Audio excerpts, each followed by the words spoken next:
武田三代。どうする家康に学ぶ日本史。信虎、信玄、勝頼の清水記。武田家は信虎、信玄、勝頼の三代のうちで清水を繰り返して、信玄の死後わずか9年で戦国大名としての武田家は滅んだ。武田三代を詳しく見ていこう。武田信虎は1494年明王3年もしくは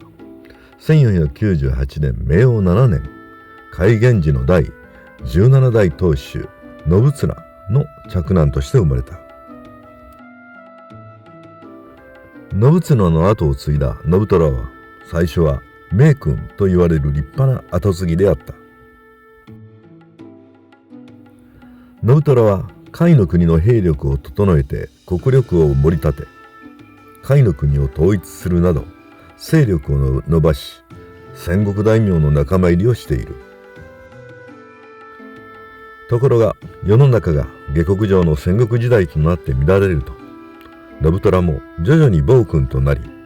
中間した家臣たちを手討ちにすることが多くなった。信虎は1521年大永元年嫡男信玄を設けた。しかし信虎は弟の信繁が生まれると、信繁を寵愛して嫡男の信玄を疎んじた。手討ちにされた家臣の数が増えるに従い、さすがに古くからの重臣たちも信虎の追放を考え始めた。そしてついに家臣たちは信虎に嫌われている嫡男信玄を担ぎ上げ、信虎を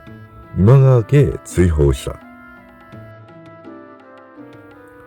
20歳で家督を継いだ信玄は家臣たちの信頼を得て信濃の国へ攻め入って領地を拡大している。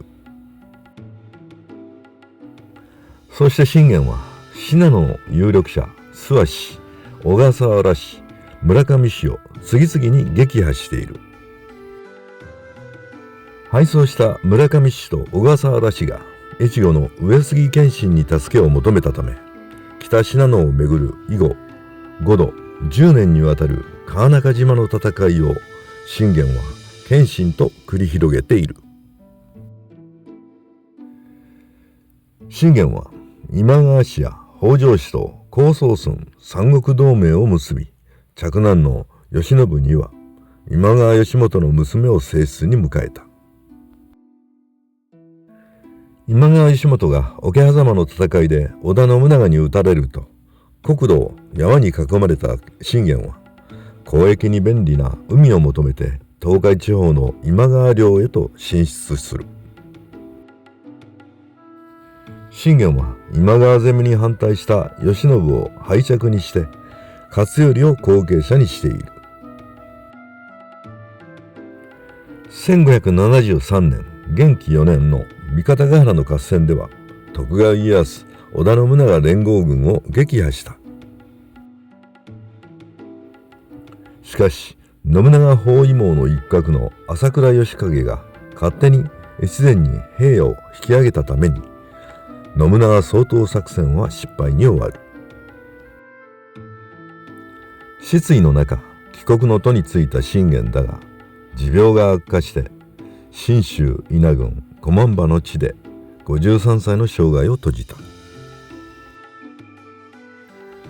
後を継いだ勝頼は信玄と同じく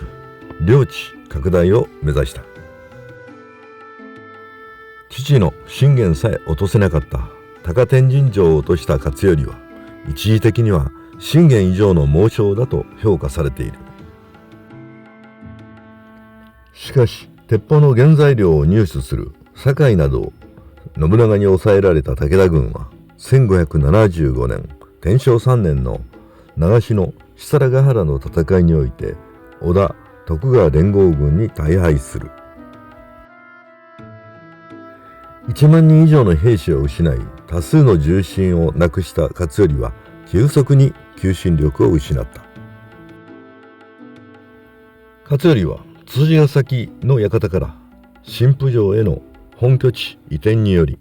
領地維持を図ろうとする。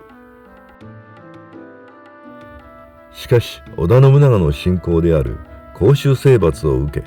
1582年天正10年3月11日、勝頼は嫡男信雄と共に天目山で自害した。これにより平安時代から続く戦国大名としての甲斐武田氏は信玄の死からわずか9年で滅亡した。武田家が急速に力を失った背景には、